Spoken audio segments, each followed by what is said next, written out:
নবী হযরত ইউনূস আলাইহিস সালাম তার জাতির জন্য বদদোয়া করেছিলেন, ধ্বংসের জন্য বদদোয়া করেছিলেন। তখন আমার আল্লাহ আসমান চাপা জাতিকে মেরে দিয়েছিলেন। ইউনূস নবীর উম্মত সেজদায় পড়ে গিয়েছিল রে। আসমান অন্ধকার হয়ে গেছে, আর ইউনূস নবী দেখে গজব তো আসবে, আমি এলাকা ছাড়িয়ে চলে যাই। এলাকা ছাড়ে কি, আর তার যত প্রাণী ছিল সব কান্না শুরু করে দিয়েছে আল্লাহর দরবারে। আর বাবাজি তার সব উম্মত সেজদায় পড়ে আল্লাহ ও মালিক, আর ভুল করব না, আর পাপ করব না, ক্ষমা করে দাও, আযাব উঠায় নাও। আমার আল্লাহ তাদের দোয়া মঞ্জুর করে আসমান থেকে আযাব উঠায় নিয়ে গিয়েছে, আসমান উপরে উঠায় নিয়েছে। তারা চাপাত থেকে বেঁচে গিয়েছে। ইউনূস নবী এলাকা ছাড়িয়া বদদোয়া দিয়ে নৌকায় উঠছে, এলাকা ছেড়ে চলে যাবে। কিন্তু প্রাণের বাবাজি নৌকা যখন মধ্যখানে গিয়েছে, নৌকার সামনে যায় না, ঘোরাঘুরি করে। এই সময় নিয়ম ছিল, কোনো গোলাম যদি ভাগিয়া যেত, কোনো গোলাম যদি ভাগিয়া যেত, ওই নৌকা মধ্যখানে যে ঘোরাঘুরি করত। ইউনূস নবী যেই নৌকা দিয়ে যেতেছে বাবা, ওই নৌকা দিয়ে মধ্যখানে ঘোরাঘুরি করতেছে। তখন নৌকার মাঝে দেখে বলে, কে রে, ওই কে গোলাম ভাগিয়া যেতেছো, তাড়াতাড়ি নেমে যাও, তোমার কারণে নৌকা ডুবে যাবে রে, তাড়াতাড়ি নেমে যাও, তোমার কারণে নৌকা ডুবে যাবে। তব খবর নিয়ে দেখে কেউ গোলামের দল না, সব হলো মনিবের দল। এখানে কেউ গোলাম নাই, যারা ছিল সব কি মুমিন, কোনো গোলাম নাই। এরপরে বলতেছে, কেউ তো গোলাম নাই, কে ভাগিয়া যেতেছো? ইউনূস নবী মনে মনে কল্ল, ও মালিক, আমি তো গজবের ধ্বংসের দোয়া করিয়া তোমার কাছ থেকে অনুমতি নেই না, এলাকা ছাড়বো না এলাকা থাকবো, তুমি কি গজব দিবা না গজব ওটায় নিবা? আমি তো অনুমতি নেই নাই, বিনা অনুমতিতে গল্লা আমি চলে আসছি, আমি একটু তোমার বাগরা গোলাম, তুমি আমার মালিক, তোমার কাছ থেকে আমি অনুমতি নেই নাই। ইউনূস নবী বলে, আল্লাহ ও মালিক, আমার কারণে এত মানুষ পানিতে ডুবে মরবে, হতে পারে না। এমনি উনি সমুদ্রের মধ্যে ঝাঁপ মারছিলেন, যেই সমুদ্রে ঝাঁপ মেরেছিলেন ওই সমুদ্রের গভীরতা ছিল ৮,০০০ মাইল। কয় হাজার মাইল? যেই সমুদ্রে ইউনূস নবী ঝাঁপ দিয়েছিল, এই সমুদ্রের গভীরতা ছিল ৮,০০০ মাইল। উনি ঝাঁপ মারছে, উম্মতকে বদদোয়া দিয়ে বাঁচতে পারেন, নবী হয়ে বাঁচতে পারেন নাই, আপনি বাঁচবেন কতক্ষণ? আল্লাহ বলেন, উম্মত বান্দা বানাইছি, আমি বড় কষ্ট করে বানাইছি। আমার বান্দা বান্দি, তোরা যখন কেউ ধ্বংসের দোয়া করে আমার বড় কষ্ট হয়, তোদেরকে যখন আমি ধ্বংস করে দিই, তোমার কখন আমার কষ্ট লাগে। তোরা একজন আরেকজনের জন্য যখন খারাপ চাস, তখন আমার বড় খারাপ লাগে। তোরা একজন আরেকজনের যখন মন্দ চাস, আমার বড় খারাপ লাগে। তোরা একজন আরেকজনের জন্য যখন বদদোয়া করস, তখন আমার বড় খারাপ লাগে। নূহ নবীর বদদোয়ার কারণে বাবাজি পানিতে ডুবায়া ছুবায়া তার ওই বান্দা বান্দিকে আল্লাহ মেরে ফেলেছিলেন। তারপরে প্রাণের বাবাজি নূহ নবীকে আল্লাহ বলেছিলেন, নূহ রে নূহ, তুমি পাতিল বানাও। বাবাজি পাতিল বানানোর বলেছি, নূহ নবী বলেন, কত বানাবো? আল্লাহ কয়, আমি বলার আগ পর্যন্ত বানাও। বানাতে বানাতে মাটি দিয়া শুকাও, রৌদ্র দিয়া শুকাও, শুকাইছে। আল্লাহ বলেন, নূহ রে, এবার তুমি একটা হাতে লাঠি নিয়া পাতিল গোলা ভাঙ্গো। পাতিল গোলা কি? নূহ নবী বলে, আল্লাহ ও মালিক, আমি নিজ হাতে বানাইছি, কিভাবে ভাঙবো?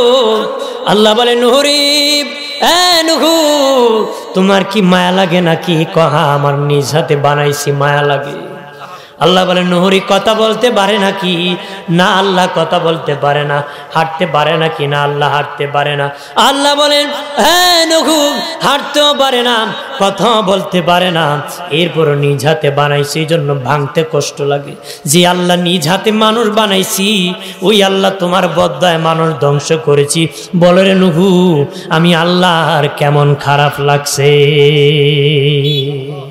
বলো আমার কেমন খারাপ লাগছে, তোমার বদদোয়ায় আমি ধ্বংস করেছি। তোমার যদি সামান্য পাতিল বানায় ভাঙতে খারাপ লাগে, তাহলে বান্দা বান্দি আমি নিজ হাতে বানাইছি, আমার কেমন খারাপ লাগে। কিন্তু আল্লাহকে আমার বান্দা বদদোয়া করলেও আমার খারাপ লাগে। তাহলে আমি বদদোয়া করব না নেক দোয়া করব? কথা কয় না।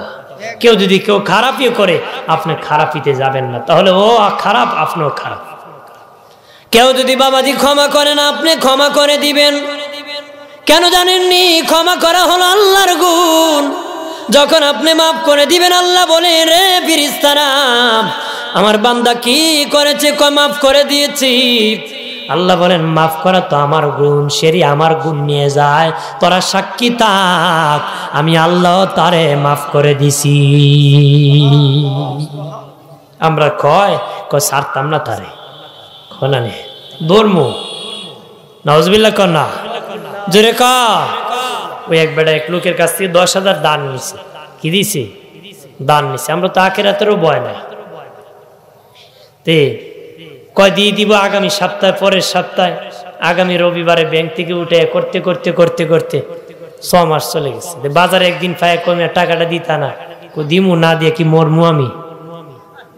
কথা হয় না। বেটা আর দেওয়া লাগতো না মিয়া, দিও নে। কোন দিন? আসরের দিন দিস নে। কোন দিন? আসরের দিন।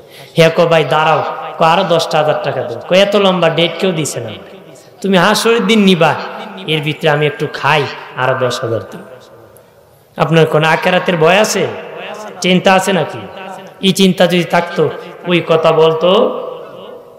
কারণ লেনদেন এমন একটা বিষয় যে যদি কাবা ঘরে ইমামতি করে কেউ যদি আপনার কাছে পায়, জানাজা পড়ে লাখ লাখ মানুষ ইমামতি করে কোনো লাভ হবে না। দিনের নবীজি, আল্লাহর নবী, কোন জানাজার মাঠে গেলে বলতেন, তার কাছে কার পাওনা আছে, তার কাছে কার পাওনা আছে। তখন বলতো, হুজুর আমি পাই, আমি তার কাছে পাওনা আছি। তখন তার গার্জেন হতো। নবীজি বলতেন, তার যে গার্জেন আছে তোমরা জামিনদার হও। তারা জামিনদার হতেন। কেউ যদি জামিনদার না থাকতো, দয়াল নবী নিজে তার ঋণের বোঝার দায়িত্ব নিতে। নবী নিজে দায়িত্ব নিয়ে ইমামতি করতেন। নবী বুঝাইছেন, আগে ঋণের বোঝা সরাও, তারপরে নামাজ পড়ো, কবুল হয়ে যাবে। কথা হয় না, ধরে বলে। আমি কিছু দরকারি কথা বলে দিই, যেটা আমাদের প্রয়োজন নিত্য, অত সঙ্গ দরকার, ভালো হওয়ার প্রয়োজন, বেহেশতি হওয়ার জন্য খুব জরুরত। এই জন্য কিছু পয়েন্ট বলে দিই। ভিন্ন ভিন্নভাবে আমাদের যে কুস্বভাবগুলা ক্যান্সার আকারে সমাজে ধরতেছে। আমার বানের বাবাজি, ও বাবাজি, নবীজি বললেন, রে বাবা সাহাবীরা, সবচেয়ে গরিব কে, সবচেয়ে ধনী কে? সবচেয়ে ধনী কে আছে রে, সবচেয়ে গরিব কে আছি? সাহাবীরা বলে, নবীজি, যার আমলে হজের সওয়াব আছে, যার যাকাতের সওয়াব আছে, যার ফিতরার সওয়াব আছে, যার নামাজ আছে, রোজা আছে, হজ আছে, এই লোক হলো ধনী কিয়ামতের দিন। যার আমল নামায় এমন কোনো নেকি নাই, সে হলো গরিব। নবীজি বললেন, ওই ব্যক্তি কিয়ামতের দিন সবচেয়ে গরিব হবে যার আমল নামায় হজের সওয়াব আছে, যাকাতের সওয়াব আছে, ফিতরার সওয়াব আছে, বাবাজি রোজার সওয়াব আছে, নামাজের সওয়াব আছে, কিন্তু মানুষের পাওনা দিত না। ওই লোক কিয়ামতের দিন বেশি ক্ষতিগ্রস্তদের কাতারে দাঁড়াবে। কেমনে দাঁড়াবে জানেননি? মনে করেন এক লোক সুদের উপর 1 লাখ টাকা নিয়ে দান করছে। এখন দান দিবি, বেটা বিশাল দান পাইছে, স্তূপ দিছে বাড়িতে আইনা। এখন মনে করেন সুদের দান দেওয়া শুরু করছে, দিতে দিতে দিতে দিতে সব দিয়ে দিছে। এরপর আর 2 জনে কয় আমিও বাকি রয়েছি। এরপর কি দিত? আর তো দান নাই। এক বেটা কয়ের গুরুটা নেই, আরেক বেটা কয়ের লাঙ্গল জলটা লুই যাবে। আপনারা কোন পাশে এক লোক দানই করছে না, পাশের ঘরে এক লোক দানই করছে না। আপনারা কোন যে লোক দান করছে হে ক্ষতিগ্রস্ত বেশি, না যে দান করছে না হে বেশি ক্ষতিগ্রস্ত? কথা হয় না। যে খইরা স্তূপ অনেক বড় টিলা ঘিলা করছিল, স্তূপ দিছিল, কিন্তু 100 টাকা দান করে নাই, হে বেশি ক্ষতিগ্রস্ত। কিন্তু যে করছিল না হে তো বেশি ক্ষতিগ্রস্ত। ঠিক তেমনি ভাবে কিয়ামতের দিন বাবাজি কেউ দাঁড়াবে, আমি তার কাছে টাকা পাই, ধার নিয়েছিল দেয় নাই, আমি কম্বলের দোকানের টাকা চাই, পাই আমি মুদিমালের দোকানের টাকা পাই, আমি কাপড়ের দোকানে পাই। আল্লাহ বলবেন তার পাওনা আদায় করে দাও। সে বলবে আল্লাহ আমি তো সব সম্পদ আমার ছেলে মেয়েকে দিয়ে এসেছি, কোন সম্পদ আখিরাতে আনি নাই। কবরে কি আনি নাই? কবরে আমি আনি নাই। ও আল্লাহ কিভাবে আমি দিব গো? আমার আল্লাহ বলবেন এই কিয়ামতে হাসরের মাটি টাকা দিয়া ঋণ আদায় হবে না, জাকাত দিয়া হবে না, সম্পদ দিয়া হবে না, আমল দিয়া দিতে হবে। আমল দিয়া দিতে হবে। কিভাবে দেওয়া হবে? তার আমল নামার থেকে নফল সওয়াব প্রথম দেওয়া হবে, তারপরে সুন্নত দেওয়া হবে, তারপরে ওয়াজিব দেওয়া হবে, তারপরে ফরজ দেওয়া হবে। এরপর আরো দুইজন কইব আমরা পাই। আল্লাহ বলবেন তারে নেকি দাও। সে বলবে আল্লাহ আমার কাছে তো কোনো নেকি নাই, কিভাবে আমি দিব গো? আল্লাহ বলবেন তোর কাছে নেকি নাই, এটা তোর অপরাধ, তুই কেন নেকি রাখোস নাই? এখন তার গুনাহ তোর কান্দে নিয়া জাহান্নামে যেতে হবে। একটু চিল্লায় বলে নাউজুবিল্লাহ। আপনার কোন যে ব্যক্তি কেউ পাইতো না কিন্তু কম নেকি আছিল, হে জান্নাতে যাইব, কিন্তু বিশাল নেকির স্তূপ আছিল, কিন্তু মানুষ লেনদেন ভালো ছিল না, ওই লোক দুজকে যাবে, কারণ তার আমল সব হারাইয়া সর্বহারা হইয়া জাহান্নামে যাবে। কি হারা হইয়া? কিয়ামতের দিন 3 পয়সার বিনিময় 3 পয়সার বিনিময় 700 রাকাত নামাজ আমল নামাজ থেকে কেটে নেওয়া হবে। 3 পয়সার বিনিময় 700 রাকাত নামাজ আমল নামাজ থেকে কেটে নেওয়া হবে। ওই 1 রাকাত 2 রাকাত ফজরের নামাজ পড়তে কত মেহনত, কত কষ্ট রে, কত পরিশ্রম, আর 700 রাকাত নামাজ 3 পয়সার বিনিময় নিয়ে নেবে। সাবধান, লেনদেনের বিষয়ে সতর্ক থাকবা, লেনদেনের বিষয়ে সতর্ক থাকবা। দিনের নবী বলেন পিতা মাতা ইন্তেকালের পরে 5টা খেদমত বাকি থাকে। 1 নম্বর তাদের জন্য তোমরা দোয়া করো, 2 নম্বর তাদের গুনাহ মাফ চাও, 3 নম্বর তাদের কোনো ওসিয়ত থাকলে ঋণ থাকলে তোমরা পরিশোধ করো, ওসিয়ত থাকলে ঋণ থাকলে পরিশোধ করো। ও নিজামপুরের বাবাজি, যাদের মা বাবা মরে গিয়েছে তাদের কাছে মানুষের পাওনা আছে রে, তোমরা আদায় করে দাও। দুনিয়ায় খেদমত করলে যে সওয়াব পাতারি, তোমরাও কবরে তোদের মা বাবা চলে গেছে ঋণ আদায় করে দিলে কবুল হজের সওয়াব আমল নামায় পাবারে। জোরে কোন সুবহানাল্লাহ। আমার বানের বাবাজি খেয়াল করেন ভালো করে বাবাজি, ও প্রাণের বাবাজি, এই জন্য ঋণ লেনদেনের বিষয় পরিষ্কার থাকবারে। দিনের নবীজি বলেন, আল্লাহ নবী বলেন কেউ যদি কারো কাছে ধার নিতে আসি, কর্জা নিতে আসি, তোমরা কর্জা দিবা, যদি দিয়ে দাও দানের সে 18 গুণ সওয়াব আমল নামায় বেশি বাবারে। হুজুর আসার আগে মাইক ভালো করে যে আসে আর আনো, এইভাবে চিল্লাইবো আইসা, তোমার মাইক সেট হয় নাই, তুমি রাগ করবা না, সেট হইলে আমি বলতাম না, তুমি মাইক সেটিং করো, কারণ ওনারা আসলে রাগ করবে। হাজিরিন, আমি থাকতে থাকতে করো, আমি নিজের লোক, সমস্যা নেই, অন্যরা আসার আগে চেট করো, আমি আস্তে আস্তে বলি শোনে, মাইকে কষ্ট হয় কথা বলছি। হাজিরিন, নবীজি বলেছেন ধার দিলে কেউ যদি 10,000 কেউ দান করে দেয় যে সওয়াব হবে, 10,000 যদি কাউকে কেউ ধার দেয় 18 গুণ সওয়াব বেশি। এখন খাড়ে কেটে দিব, ধার দিলে তো পরে বাড়ি চালান দেও কেউ পায় না, তো কথা হয় না। একবেলা নেওয়ার সময় খুব কাকতি মিনতি করে নেয়, ঠিক মালিশ টালিশ কইরা, কিন্তু পরে দেখবেন আগে তো সালাম দিত, হে লঙ্গি খান্দ তুললে কোনাকুনি দৌড়ে, কথা হয় না। এই জন্য এখন সুদের কারবার বাড়ছে আর মানুষ ধার দেওয়া কমাই দিছে, কারণ মানুষ ধার দেয় না। কারণ কেন দেয় না? দিলে মানুষ ধার দেয় না, মানুষ কি ধার কি দেয় না। কারণ এখন সুদের কারবার বাড়ার কারণ হলো একমাত্র ধার নিয়ে পাওনাদারের পাওনা আদায় করে। আমার বানের বাবাজি, দিনে নবীজি বলেন যখন কেউ কারো কাছে ধার নিতে আসবে তখন তোমরা ধার দিবা, কর্জা দিবা, তবে আন্তাজি দিবা না, ডেট নির্ধারণ করে দিবা, ডেট নির্ধারণ করে দিবা। আন্তাজি না একদিন দিমুন এইরকম না। নবীজি বলেন তোমরা ডেট নির্ধারণ করবা, সাক্ষী রাখবানি। নবীজি বলেন তোমরা যখন দিবা মনে করবা তারে চিনো না, এইভাবে সাক্ষী দিবা।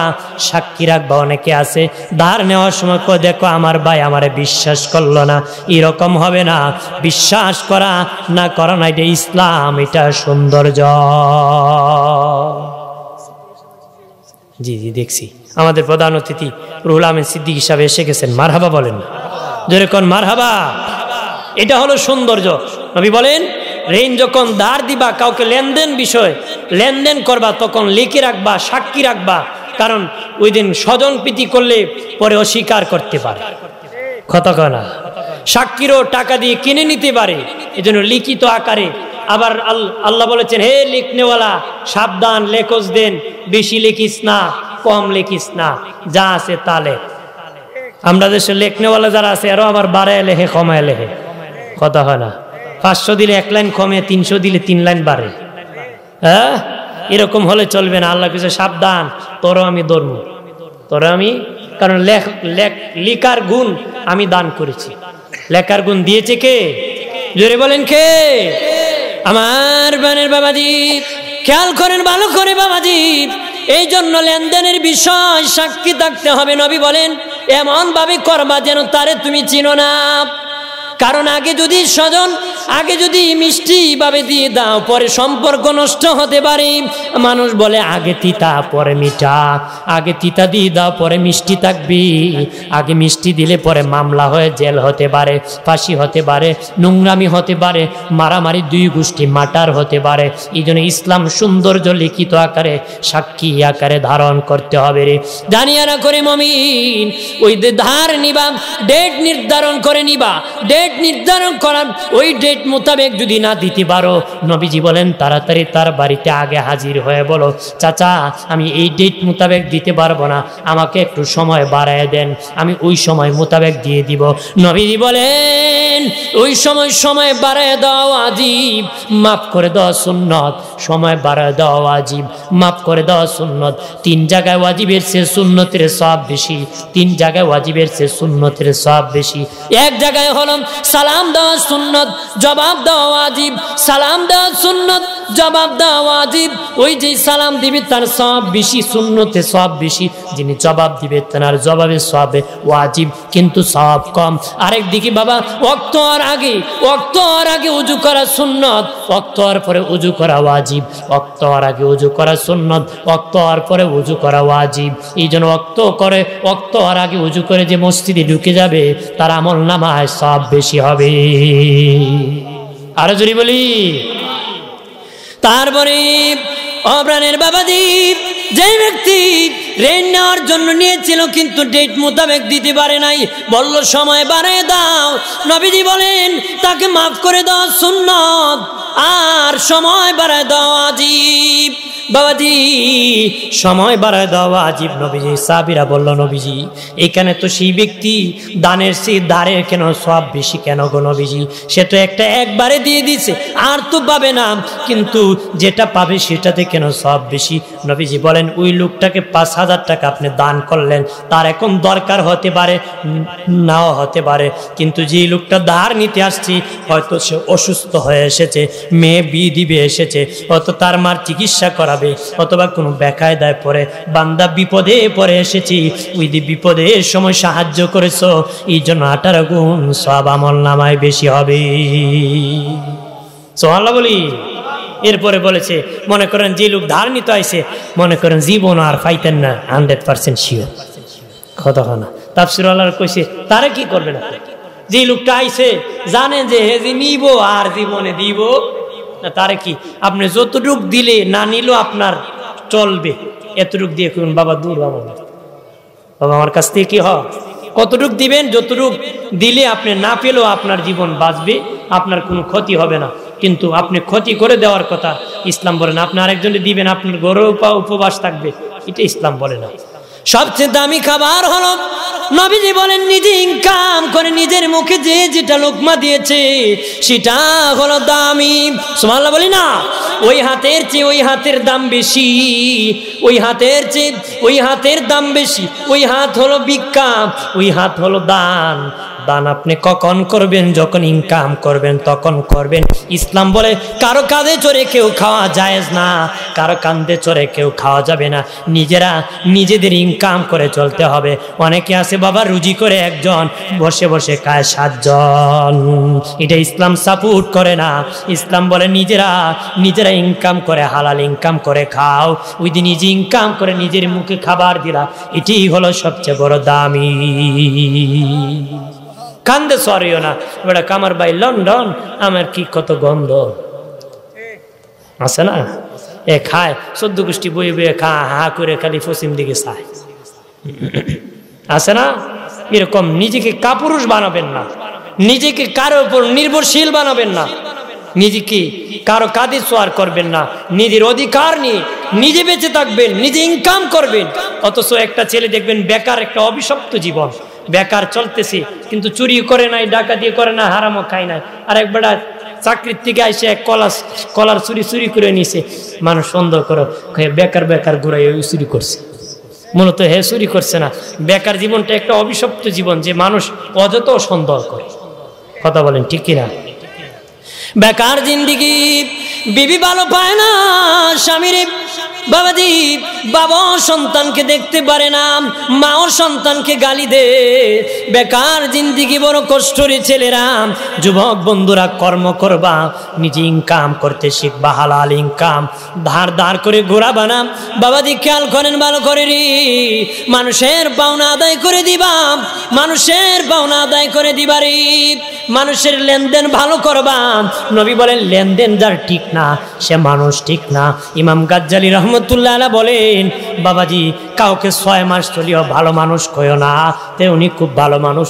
তোমরা ভালো কখন বলবা? লেনদেন করো, টাকা দাও, ধার দাও, যখন তার লেনদেনে ঠিক তখন মানুষ ঠিক।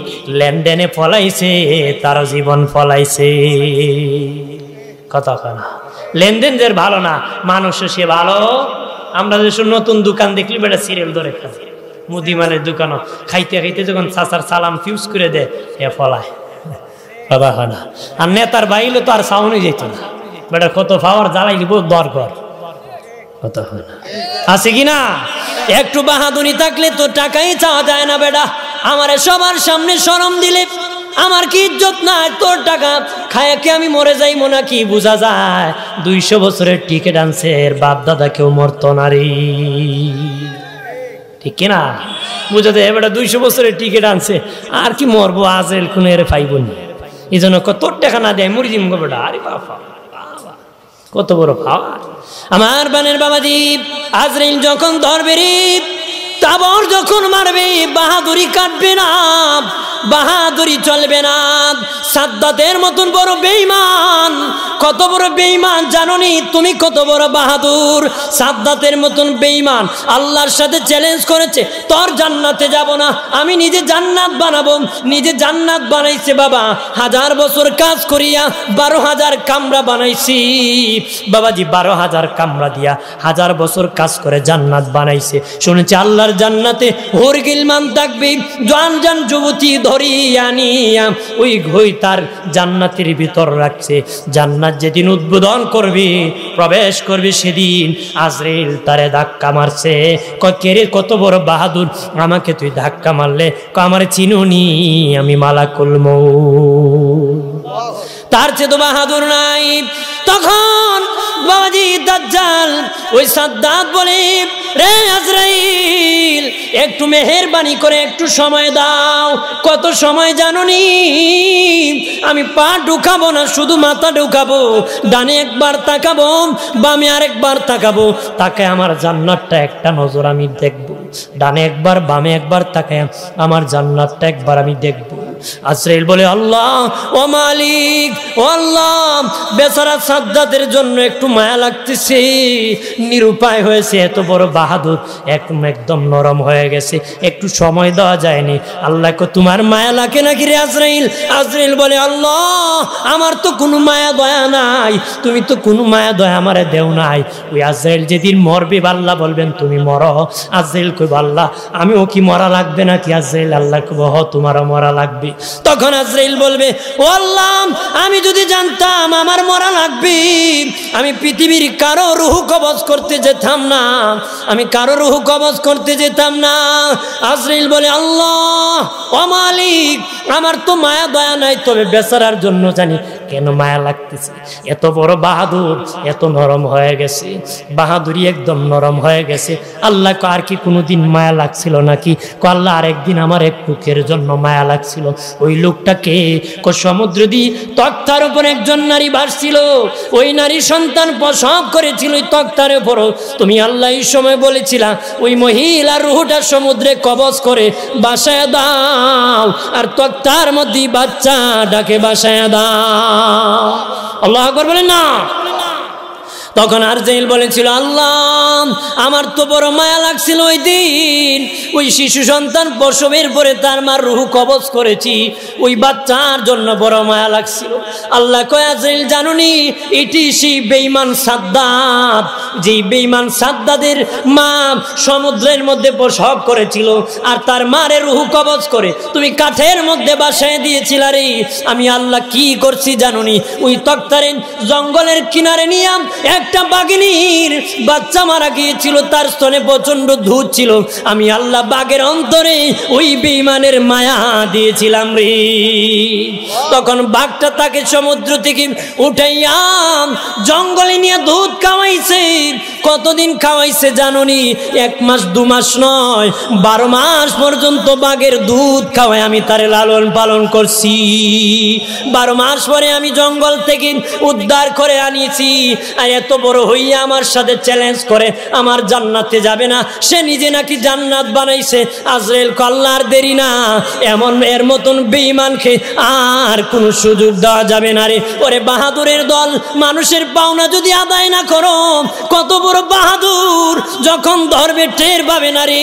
ব্যাংকে কত টাকা রাখছো হিসাব দিতে পারবা না, কোন জায়গায় জায়গা রাখছো, কার কাছে জমা দিছো বলতে পারবা না, সন্তান জানবে না। এই জন্য আল্লাহকে ভয় করো, আল্লাহকে ভয় করো, আল্লাহকে ভয় করো। মানুষের সাথে ভালো ব্যবহার করো, মানুষের পাওনা আদায় করো। বাবাজি টাকা যদি কারো কাছে পাওনা তাকে না আদায় করলে হক মারার কাতারে কিয়ামতের দিন দাঁড়াতে হবে। ঠিক আমি আপনার সাথে যদি খারাপ ব্যবহার করি, আপনি আমার সাথে খারাপ ব্যবহার করেন, এটা বাবা ভালো ব্যবহার পাওয়া আপনার কাছে আমার পাওনা, আমার কাছ থেকে আপনি ভালো ব্যবহার পাবেন, এটা আপনার অধিকার, আপনার পাওনা। ইসলাম বলে যদি খারাপ ব্যবহার করি কিয়ামতের দিন কাঠগড়ায় হক মারার কাতারে দাঁড়াতে হবে।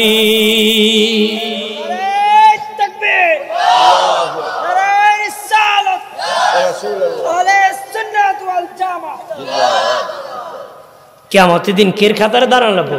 টাকা মেরে যেই কাতারে, কথার দ্বারা কষ্ট দিয়ে একই কাতারে।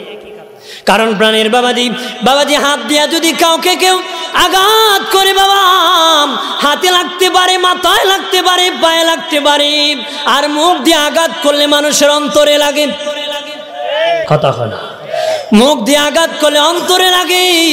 আল্লাহ বলে রে আমার বান্দা বান্দি, আমি অন্তর বানাইছি, আমার বান্দার দিল বানাইছি নিজ হাতে আমি তাকার জন্য। ওই দিলে তোমরা কষ্ট দিও না রে। কাবা ঘর বানাইছি ইব্রাহিম মানুষ ঘোরাঘুরি করার জন্য, আমি আল্লাহ কাবা ঘরে তাকি না।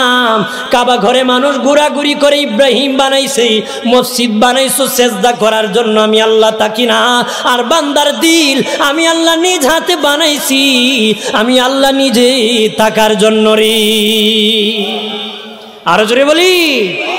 আছে কথার দ্বারা, আচরণের দ্বারা, ব্যবহারের দ্বারা কত কষ্ট মানুষকে মানুষ দিতেছি। কথা বলেন ঠিক কিনা? জোরে বলেন। কারণ প্রাণের বাবাজি হাতের মায়ের চেয়ে মুখের মায়ের বেশি। হাত দিয়া কবরের মাইয়িতকে মারা যায় না, মুখ দিয়েও মারা যায়। হাত দিয়া কবরের মাইয়িতকে উপকার করা যায় না, মুখ দিয়া কবরের মাইয়িতকে উপকার করা যায়। মুখের পাওয়ার বেশি। বেটা যদি 5 লাখ টাকা দিমু, 50 লাখ টাকা দিই, মুখে কবুল কইতাম না, বিয়ে হইব? কথা হয় না। মানুষ মানবো? মুখে কইলাও টাকা দিও না পরে। নাকি দা হয় নাকি দা মানুষকে আইজি হয় বিয়া এখানে 50 লাখ টাকা আছে আমার ফুল আইতো না কন্যা দেলাইন তুলবে মানে ও রাখবটা তোমার টাকা আগে কবুল হইল দেন এরপরে তার মানে মুখের পাওয়ার বেশি মুখের পাওয়ার কি আপনি যদি কোন কবরে ফাসিক সুদকুর ঘুষখোর তার কবরের পাশে বলেন লানত লানত লানত প্রতিটা লানত তার কবরে পৌঁছবে মুখের এত পাওয়ার যদি আপনি কবরের পাশে সূরা ফাতিহা সূরা ইখলাস দুরূদ শরীফ করে আল্লাহ এই হাদিয়ার সব কবরে পৌঁছায় দাও আল্লাহ মুখের এত পাওয়ার এটা আমি কবরে পৌঁছাই আপনি হাত দিয়া লন্ডন মারতে পারবেন না কিন্তু মুখ দিয়া ফোনে মারছে গায়ে মারছে নি মুখ দিয়ে মাইরে দিছে এজন্য মুখের পাওয়ার বেশি হাতের চেয়ে মুখের পাওয়ার কি আমার প্রাণের দুস্থ বুজুর্গ খেয়াল করেন ভালো করিয়া ও প্রাণের বাবাজি আমার মূল কথা হলো মানুষ যেন মানুষের সাথে ভালো ব্যবহার করি মানুষ যেন মানুষের পাওনা আদায় করে মানুষ যেন মানুষকে বদদোয়া না দেয় মানুষ নবীজি বলেন তোমরা শুধু মানুষের বদদোয়া থেকে বাঁচবা না তোমরা প্রাণীর বদদোয়া থেকে বাঁচবা তোমরা শুধু মানুষের দোয়া নিবা না নবীজি বলেন তোমরা প্রাণীরও দোয়া নিবারে শুধু মানুষের বদদোয়া থেকে বাঁচবা না প্রাণীর বদদোয়া থেকে বাঁচবা শুধু মানুষের কাছ থেকে দোয়া নিবা না প্রাণীর কাছ থেকেও দয়াল নবীজি সাহাবীদেরকে নিয়ে হাঁটিয়া যেতেছেন ওই মুহূর্তে কিছু পাখি আসিয়া একটা পাখি মাথার উপর ঘোরাঘুরি করতেছে নবীজি বললেন রে বাবা সাহাবীরা তোমরা কি পাখির বাচ্চা আনছো নাকি একজন চাদরের নিচ থেকে বাচ্চা বের করে কোন নবী আমি এনেছি নবী কো সাবধান ছেড়ে দাও বাবা সাহাবী ছেড়ে দাও তুমি তার কাছ থেকে তার মার কাছ থেকে তাকে আলাদা করেছো আর বদদোয়ার কারণে কিয়ামতের দিন বাপ বেটা একসাথে হাসরে দাঁড়াতে পারবা না রে বাপ বেটা একসাথে দাঁড়াতে পারবা না কারণ ও বদদোয়া দিবি ওর দোয়া নিতে হবে প্রাণী খুশি হয়ে বেশ্যা মহিলা কিতাবে এসেছে বাবাজি খারাপ মহিলা কুকুর পানির পিপাসায় জিহ্বা বাহির করে দিয়েছে নিজের আছর উল্লা বাবাজি কুয়ার মধ্যে ফেলে দি বিজায়া পানি আনিয়া জিহ্বার মধ্যে কুকুরের জিহ্বা দিয়েছি কুকুর হলো না পাক ওই কুকুরি যখন পানি খাইয়া দোয়া করেছে ওই মহিলার জীবনের গুনাহ আমার আল্লাহ মাফ করে দিছে আর জোরে ও বাবাজি কিতাবে লিখেছি প্রাণীরও দোয়া আল্লাহ কবুল করে গম এক এলাকায় বানর মানুষকে ডিস্টার্ব করি মানুষ রাগ করিয়া জঙ্গলের মধ্যে আগুন লাগাই দিছি চতুর্দিকে আগুন ঘুরতেছে ঘুরতেছে সব বানররা জঙ্গলের মধ্যখানে যাই আল্লাহকে বলে আল্লাহ তোমার বান্দাদেরকে আর ডিস্টার্ব করব না তুমি আমাদেরকে ক্ষমা করে দাও এখন আগুন আমাদের কাছাকাছি এসে গেছে জলে আমরা আঙ্গার হয়ে যাব বারা হাত উঠে যখন কান্না করেছে কিতাবে এসেছে আসমান থেকে মুষল ধরে বৃষ্টি নাজিল হতে দেরি হয় নাই আগুন নিভতে দেরি হয় নাই তাদের প্রাণ বাঁচতে দেরি হয় নাই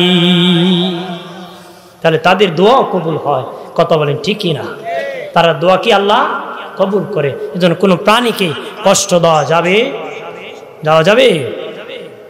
ভাইরা আমার খেয়াল করেন ভালো করে অপ্রাণের বাবাজি নবীজি বলেন আব্দুল্লাহ ইবনে আব্বাস বলেন রাইসুল মুফাসসিরিন মুফাসসিরের প্রিন্সিপাল আব্দুল্লাহ ইবনে আব্বাস বলেন আল্লাহ নবীর রওজা মুবারক দেখা বলেন আমি রওজাওয়ালার জবান মুবারক শুনেছি নবীজি বলেছেন আমার মসজিদ নববীতে যদি কেউ 10 বছর ইতিকাফ করে 10 বছর ইতিকাফ করে 10 বছর যারা ইতিকাফ করবে যে সওয়াব পাবে একজন মুরব্বী মানুষের হাত থেকে যদি একটা লাঠি পড়ে যায় একটা গাঁটুরি নিয়ে বাড়ি না যেতে পারে একটা মানুষ যদি তারে এগিয়ে দেয় 10 বছর ইতিকাফ করার সওয়াব আমল নামায় দেওয়া হবে সুবহানাল্লাহ কন্যা আমরা এই সব না বেটাকে বুড়ারি লাঠি আছে উষ্টাই দিয়ে লাঠি ফেলাইতে এ পুরো একটা মুসুর দিন বোঝ জ্বালাইছে কথা হয় না আছে কি না আর গাঁটুরি বেটা খারে দিত এখন বিশ্বাস আছে না তার খার গাঁটটি কারে দিত লয়ে ফলাইব হেল্প করবো হেল্প করতে করতে হাত কা চিপা গুলিত না চাক্কু দূরে শক্ত হেল্প করছে কি করছে কারণ আমানতদারি নাই কারণ মুসলমানের বাংলাদেশ সুরে ভরা কথা হয় না অথচ আমরা হুঙ্কার দিই মুসলমানের দেশ অথচ মুসলমানের মাল মুসলমানের কাছে আমানত আজকে মুসলমানের ঘরে কেসি গিট মুসলমানের ঘরে তালা মারা কেন থাকবে মুসলমানের মাল রাস্তায় থাকলে আরেকজন কেন নিবে কারণ চুর ভরা আমানতদারি নাই নামে শুধু ফিলারা সাদ নাই কথা হয় না আমি আগেই কইছি 8 লাখ না, ঘরের ফিলার মারছে, ছাদ দিছে না, এই ঘর পরিপূর্ণ। যে গুরু খাইবার মুসলমান কি সাতার মুসলমান, যে জাতি মসজিদে জুতা চুরি করে এই জাতি আর কই না চুরি করবে? হ্যাঁ, বড় জুতা বুকে লইয়ে যাকো, ভাই সাহেব বুকে কেন কো চুরি নিব, কো সেজদা কই করবো, জুতার উফরি করবো। হ্যাঁ আমার বানের বাবাজি, এই জন্য মানুষের কাছে এগিয়ে যাবা। আল্লাহ নবীর সাহাবীরা একজন আরেকজনের কাজে সহযোগিতা এগিয়ে যেতেন রে বাবাজি। শেষ দিকে চলে এসেছি মদিনার সাথে, মদিনার থেকে 350 মাইল দূর এক যুবকের বাড়ি। আল্লাহ হযরত ওমর ইবনুল খাত্তাবের যুগ চলে, সে দেখার জন্য মদিনা রওনা করেছি। মধ্যখানে রাস্তায় বাবাজি খুব পেরেশানি হওয়ার কারণে একটা খেজুর বাগানে ঢুকি। সফরি জিন্দিগি ঘোড়াকে খেজুর গাছের সাথে বেঁধেছি। সে খেজুর গাছের ছায়ার মধ্যে 2টা হাত মাথার নিচে দিয়ে শুয়ে রয়েছি। রশি চিরিয়া ঘোড়া বাগানের চারা নষ্ট করেছে, কিছু খেয়ে ফেলেছি। কারণ সফরি জিন্দিগি, রশি টসি কেমন ভালো না, তারা জন খাইছে। ওই খেজুর বাগানের মালিক ছিলেন একজন বৃদ্ধ আসিয়া দেখি গোড়া তার ওই চারা গোলা নষ্ট করেছে। তখন বিদ্যা ঢিল মারা শুরু করেছে। ঢিল মারতে মারতে মারতে মারতে ঢিল যায় গোড়ার মাথায় ছিদ্রি হয়ে ঢুকে গেছে। রক্ত যেতে যেতে গোড়াটা জায়গায় মরে গেছি। ওই বৃদ্ধ একজন মুসলমান, ওই যুবক একজন ঘোড়ার মালিক মুসলমান। ঘুম থেকে উঠিয়া দেখে রে তার ঘোড়াটা মরেছে। জোয়ানি জিন্দিগি জিজ্ঞাসা করে, চাচা আমার ঘোড়া কেমনে মরল? আমি ঢিল মেরেছি, মেজাজ গরম হয়েছে, চাচারে মারছে ধাক্কা, বুড়া চাচা পড়ে গেছে, পড়ে গেছে কি মরে। যখন গেলে ওই যুবক বলে, আল্লাহ ও মালিক, আমি একটা খুন করেছি, খুনের বদলা খুন। আমি একটা খুনের অপরাধ নিয়ে কবরে কেমনে জবাব দিব গো? অপেক্ষা আছি, তার ওয়ারিসদার কে আছে। বিকাল যখন হয়ে গেছে গো, বিদ্যার 2টা সন্তান খেজুর বাগানে বাবাকে খুঁজিয়ে আসিয়া দেখে বাবা লাশ হয়ে পড়ে আছে, গোড়া পাশে মরে আছে, যুবক পাশে দাঁড়ায় আছে। ও যুবক, আমার বাবার কে মারছে? আমি তোমার বাবারে মারছি, আমি তোমার বাবাকে মারছি। আমরা দেশে হইল মায়েরা কই ফলাইল না, কথা হয় না। বড় করেন আল্লাহর কসম, আমি দেখছি না, সাক্ষাৎই পাইছি না। এই এলাকার তুই আমি ছিলাম না, আমি উমরাতে আসলাম সৌদি। কথা হয় আছে না, ওটা উমরাত গেলে আসি মার্ডার করে আকাম করে বড়াই দিছে, উমরার দোয়াই দেয়। নাউজুবিল্লাহ কর না, জোরে কর। নাহলে খুব ওর বাড়িতে আসিল, নাহলে ঢাকা আসিল, নাহলে খুব আমি উসমানিতে ভর্তি আসলাম, স্যালান ট্যালেন মারা আসি। কিন্তু ওই যুবক বলতেছে আমি খুন করছি। তখন তারা বলে, তুমি কেন খুন করলা রে? ওই যুবক বলে, আমি বুঝতে পারি নাই তোমার বাবাকে ধাক্কা মারছি, আমার জওয়ানি জিন্দিগিতে আমি টের পাই নাই, মেজাজ গরম হয়ে গেছে গো, আমি কোন নিয়ে কবরে যেতে পারি না। ওমর ফারুকের যুগ চলতেছে, চলো ওমরের দরবারে বিচার হবে। ওই কোনি লোক যুবক বলতেছে, আমিরুল মুমিনিন খলিফাতুল মুসলিমিনের দরবারে যাব, বিচার হবে। তখন সেখানে যাওয়া হলো। হযরত ওমর ইবনুল খাত্তাব বললেন, খুনের বদলা খুন, তোমাকে তো এখন খুন করতে হবে রে যুবক।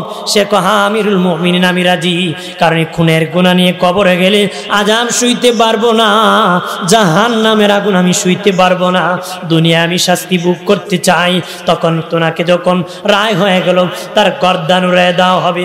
তখন খলিফাতুল মুসলিমিন বললেন, যুবক, তোমার কি মৃত্যুর আগে কোনো চাহিদা আছে নাকি? সে বলে, হ্যাঁ আমিরুল মুমিনিন, আমার মা বড় কষ্ট করে আমাকে পেটে বহন করেছে, দুধ পান করাইছি, আর একটা ইহুদির দোকান থেকে কিছু বাকি সদাই করেছিলাম, সে কিছু পাওনা পাবে। আমি যদি তার পাওনাটা না আদায় করি, সারা জীবন ইহুদি বলবে মুসলমান বড় বেঈমান, মুসলমান ধোঁকাবাজ, মুসলমানের কলঙ্ক হবে। দুই কারণে আমি বাড়ি যেতে চাই, ওই ইহুদির ঋণটা আদায় করব, মার কাছ থেকে একটু মাফ নিয়ে আসবো। জোরে কর না সুবহানাল্লাহ, আর জোরে কর। আমিরুল মুমিনিন খলিফাতুল মুসলিমিন বলে, যুবক, তোমাকে তো এমনি ছাড়া যাবে না রে, কেউ তোমার গার্জিয়ান হতে হবে। জামিনদার হতে হবে রে। সে বলে আমিরুল মুমিনিন, মক্কা আমার কোনো আত্মীয় নাই, কেউ পরিচিত নাই, মদিনায় কেউ আমার পরিচিত নাই, আমার যে জামিনদার হবে গো, কে আমার জামিনদার হবে? হযরত ওমর ইবনুল খাত্তাব বলেন, তাহলে তোমার সাথে পাহারাদার দেওয়ার মতন সুযোগ নাই, কম দিতে পারবো। তুমি যদি আবার সাহাবী হত্যা করো তাও চলবে না, কম দিলে তো হত্যা করে ফেলতে পারো, বিশ্বাস নাই। তারপরে খলিফাতুল মুসলিমিন বলেন, বেশিও দেওয়া যাবে না, যুদ্ধ হরও লেগে যেতে পারে, বেশি সাহাবী দেওয়া যাবে না, তুমি একজন জামিনদার দিতে হবে। সে কোনো জামিনদার নাই। ওমর ইবনুল খাত্তাব বলেন, তোমারও যাওয়ার সুযোগ নাই। যখন বাবা জল্লাদ রেডি হয়ে গেল, এই মুহূর্তে একজন সাহাবী নাম হলো আবু যার গিফারি রাদিয়াল্লাহু তাআলা আনহু, যিনি এমন সাহাবী আল্লাহর নবীর দরবারে কালেমা পড়ে মুসলিম হয়ে গিয়েছিল রে। 3 মাস পরে নবীর কাছে আসে, কোন নবীজি আমি জমজম কূপ সম্পর্কে জানতে চাই। নবী বলেন, কেন রে? কোন নবীজি 3 মাস ধরে কালেমা পড়ে গিয়েছি, আমার মা বাবা বেঈমান, বাড়ি যাই নাই, টাকাতে গুস্ত রুটি কিনে খাবো এমন টাকা পয়সা ছিল না গো। আমি 3 মাস ধরে জমজমের পানি খেয়ে আছি, আমার শরীরে এখনো কোনো হালাক হয় নাই। নবী আবু যার আর অনেক দিন খেতে পারো, হালাক হবে না, ওই জমজমের সাথে আল্লাহর জান্নাতের সাথে সম্পর্ক আছে। ওই আবু যার এমন সাহাবী, নবীর ভালোবাসার কারণে নিজে একটা ঘর বানাইতে পারে নাই। আল্লাহু আকবার বলেন না। আসমানের ফেরেশতা পর্যন্ত চিন্তা তারে, চাদর মুড়া দিয়ে আবু যার বসে আছে, জিবরিল কইটা আপনার আবু যার, যে একটা ঘর বানাইতে পারে নাই। নবী কো, তুমি কি আমার আবু যারকে চিনো নাকি? কো, নবী আমি শুধু চিনি না, আসমানের সব ফেরেশতারা আবু যার গিফারিরে চিনে। তোরে ক। এরপরে আবু যার গিফারি বলে, আমিরুল মুমিনিন, আমার বাইরে কেউ জামিনদার নাই, তারপর আফসোস, ইহুদির দোকানের পাওনা আদায় করবি, সে তার মায়ের কাছ থেকে ক্ষমা নিবি, আমি আমার ভাইয়ের জামিনদার হব। একই মায়ের পেটে হলে আপন ভাই হয়। নবী বলেছেন, এক কালেমা পড়ার কারণে মুসলমান ভাই হয়। এক মায়ের পেটে সন্তান হওয়ার কারণে আপন ভাই হয়, এক কালেমা পড়ার কারণে মুসলমান ও ভাই ভাই। এই জন্য সে আমার ভাই, আমি না চিনতে পারি, আমি তার গার্জেন, জামিনদার হব। হযরত ওমর ফারুক বললেন, বুঝিয়া বলো, সে যদি না আসে তোমারে কতল করতে হবে রে আবু যার। আবু যার গিফারি বলে, আমি বুঝি বলেছি, আমার ভাই যদি না আসে আমি কতল হতে রাজি। এমন হলো মুসলমান। আজকে মুসলমান জুতা ফলায় বাগে, কথা হয় না, জোরে ক। যদি জুতা নিতা না ইজুর আরেক জোর কিনে লিমু শাস্তাগঞ্জ থেকে অথবা বিগঞ্জ থেকে, ইজুর আমার দরকার, কথা হয় না। মানুষ কয় মাইরের ফিসে আর খাওয়ানোর আগে এবার চালাক কিন এলো কিরা, যে মাইরের ফিসে থেকে খাওয়ানোর মার্ডার 3 টুইছে এবার কেলে বেন্দালাটি রেডি করে, খবর কি তা গেল গা রে, মূলত সালাক মাল যাইতো না মাইর, কথা হয় না। আমার বানের বাবাজি, ঠিক আছে। হযরত ওমর বললেন, যুবক যাও যাও, আগামী মাসের প্রথম জুমাবারে তোমার বিচার হবে। যারা বাদী আছে তাদেরকে বললেন, তোমরা আগামী মাসের প্রথম জুমাবারে তোমরা হাজির হবারে। পরের জুমাবারে বাবা ওই বাদী উপস্থিত হয়ে গেছে, জুমার সময় হয়েছে, যুবকের কোনো খবর নাই। নামাজ শেষ হয়ে গেল। আমার ইবনুল খাত্তাব বলে, হ্যাঁ আবু যার, বাড়ি থেকে বিদায় আনো রে, এখন তো তোমার বিচার করতে হবে, তুমি তার গার্জেন। আবু যার গিফারির বিচার হয়ে যাবে। বাবাজি জল্লাদ রেডি হয়ে গেছে।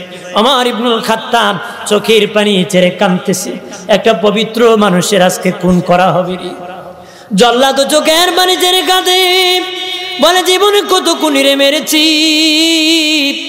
আজকে একটা পবিত্র মানুষকে আমার নিজ হাতে খুন করতে হবে রে। সারা মদিনার যুবক, বৃদ্ধ, মহিলা, পুরুষ সবাই কান্না করতেছি, জল্লাদ দিয়ে দিবি, মাথা উড়াই দিবি।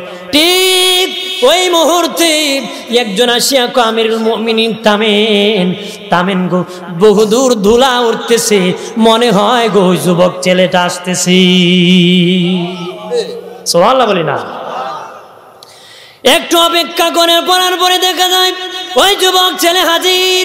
জোর হাত ধরে আমিরুল মুমিনিন খলিফাতুল মুসলিমিন, আমার দেরি হয়ে গেছে, ভুল হয়ে গেছে, সফরি রাস্তা আমার ঘোড়া অসুস্থ অথবা রাস্তা ভুলে গেছি, এই জন্য গো আমার আসতে দেরি হয়ে গেছে, আমার ভাই আবু জাররে নামায়া দাও, আমারে কাঠ গড়ায় উঠায় যাও। ওমর ফারুক ওই যুবক কি জোরে কো যুবক, তুই ইচ্ছা করে কোনোদিন খুন করতে পারস না।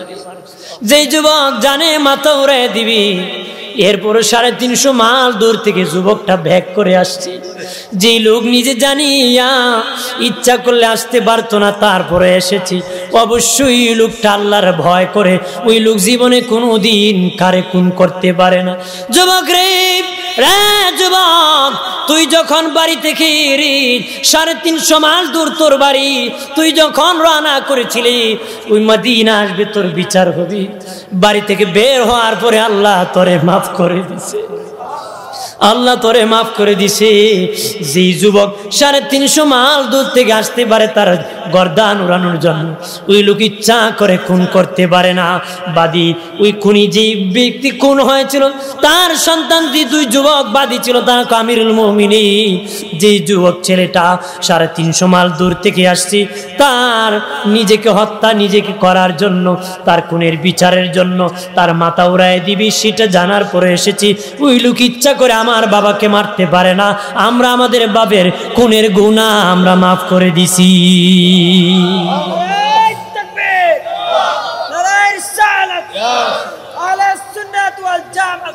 আমাদের বাপের খুনের অপরাধ আমরা মাফ করে দিছি।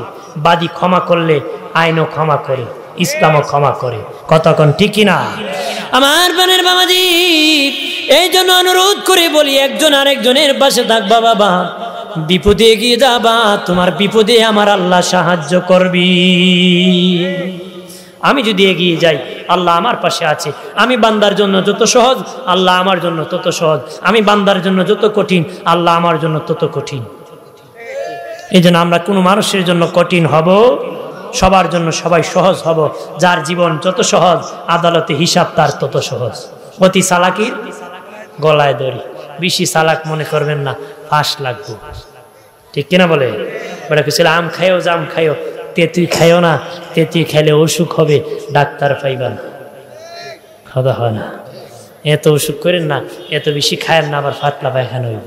এই জন্য আল্লাহ আমাদের সকলকে হেদায়েত নসিব করে, বলে আমিন, আল্লাহুম্মা আমিন। আলহামদুলিল্লাহি রাব্বিল আলামিন, আসসালাতু ওয়াসসালামু আলা সাইয়্যিদিল আমবিয়া ওয়াল মুরসালিন ওয়া আলা আলিহি ওয়া আসহাবিহি আজমাইন। করজোরে নত শিরে উঠায়া 2 হাত, তোমারি দরবারে গো আল্লাহ করি মুনাজাত। বিপদে পড়িলে আল্লাহ উদ্ধার কইরা দিও, নবীজির খাতিরে হাসর পার কইরা দিও। আল্লাহ নিজামপুর শাহজালাল রহমতুল্লাহ জামে মসজিদ সৈয়দ নাসিরউদ্দিন সিফাছাড়া সুন্নি হাফিজিয়া মাদ্রাসার বার্ষিক সুন্নি সম্মেলনে আমি গুনাহগার সন্ধ্যারাত্রিতে অনেক নসিহত করেছি। শুরু থেকে শেষ পর্যন্ত ভুল বেয়াদবি মাফ করে দাও, 7 লক্ষ কোটি গুণ বাড়াও, দয়াল নবীজির খেদমত শরীফে কবুল ফরমাও। যাহার উপরে দোয়া পৌঁছালে তুমি খুশি, তোমার হাবিব খুশি, তার উপরে পৌঁছায়া দাও। যেই পথে চললে তুমি খুশি, তোমার হাবিব খুশি, সেই পথে চলার তৌফিক দাও। মদিনার নুরানি বাতাস দিয়া প্রত্যেকের মুর্দা দিলে জিন্দা করে দাও। ওই দিলটা তোমার নাম, তোমার বন্ধু নবীর নাম যেন বেশি বেশি করে স্মরণ করতে পারি, তৌফিক দাও। ও আল্লাহ, এই নিজামপুরের ডানে বামে সামনে পাশনে যত মুসলমান নর নারী কবরের বাসিন্দা তুমি মাফ করে দাও। আমি নিজে কত মুরব্বী বাবাজিদেরকে দেখেছি, নিজ চোখে দেখেছি, কত বাবাজিদেরকে সালাম করেছি।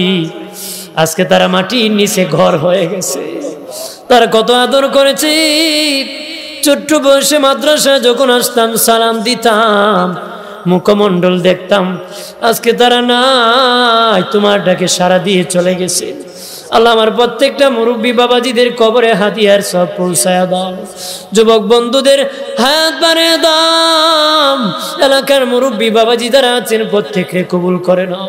আয় রব্বুল আলামিন আমার সাথী ডাইনে বামে সামনে পেছনে মাস্টার সাহেব সহ এলাকার মুরব্বিয়ান বৃদ্ধ যুবক বন্ধু মা বোনেরা যারা হাত বাড়াইছে প্রত্যেকের জীবনের গুনাহগুলি মাফ করে দাও। আল্লাহ প্রত্যেকের মনে নেক বাসনা পূরণ। আল্লাহ শাহজালাল রহমতুল্লাহ আলাইহি মসজিদ ও মাদ্রাসা প্রতিষ্ঠিত করে যারা কবরে ঘুমাই গেছেন প্রত্যেক কবরে হাদিয়ার সব পৌঁছাও। যারা এখনো খেদমত করতেছেন খেদমতরে কবুল করো। যারা বিমারি আছেন শিফা আজেলা কামেলা নসিব ফরমাও। আল্লাহ আমরা সুস্থতার নিয়ামত দিয়া ভরপুর করি।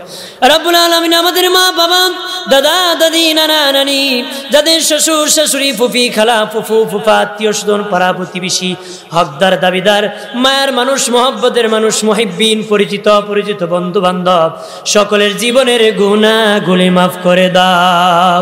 ইচ্ছে জাগে আমাদের যেতে মদিনা, ইচ্ছে জাগে চুমু খেতে সোনালি রোজা।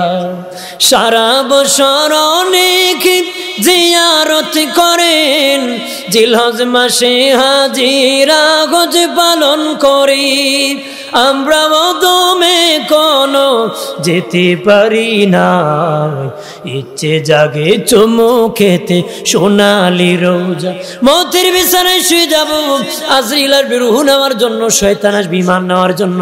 ওই কঠিন মুসিবতের সময় নূর নবীর নূরানি চেহারা আনোয়ার দেখাইয়া প্রত্যেকটা ভাই বাবার জবানে ঈমানি মধুর কালেমা পড়ায় দিও লা ইলাহা ইল্লাল্লাহু মুহাম্মাদুর রাসূলুল্লাহ।